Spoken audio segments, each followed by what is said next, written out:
तया जगत सृष्टा जगत्पादात्मीजो जगत् सोऽपि निद्रावसंगनीतः तस्तांस्तोतु महेश्वरः विष्णुः शरीरग्रहणनिशान एव च कारिदास्ते च ततस्तांस्तोतुं शक्तिमान् भवेत् तातमित्थं प्रभावै शैलुर्दारैर्देवी संस्तुता मोहयितौ दुराधरसावसुरौ मधुकैटभौ प्रबोधं च जगत्स्वामी नियतामच्युतो लघु बोधश्च क्रियतामस्य हन्तुमेतौ महासूरौ।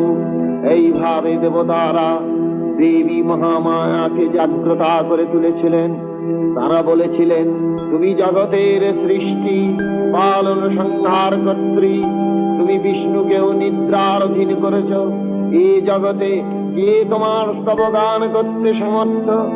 হে দেবী, উদ্ভক্ত প্রকারে শ্রী অসাধারণ প্রভাবে পরিচিতা তুমি মধু ও কৈটব নামক অসুরোদ্দয়কে মোহিত করো।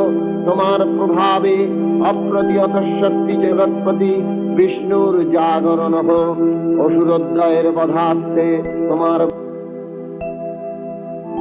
প্রতিদিন দেবতাদের কন্যারা সেই মহাপরাক্রান্ত মহিষাসুরের কাছে নির্যাতিতা হতে লাগলেন।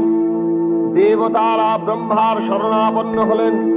ব্রহ্মা ভগবান শিবের সকাশে তাদের নিয়ে সমস্ত বিবরণ প্রকাশ করলেন। সহসা শঙ্কর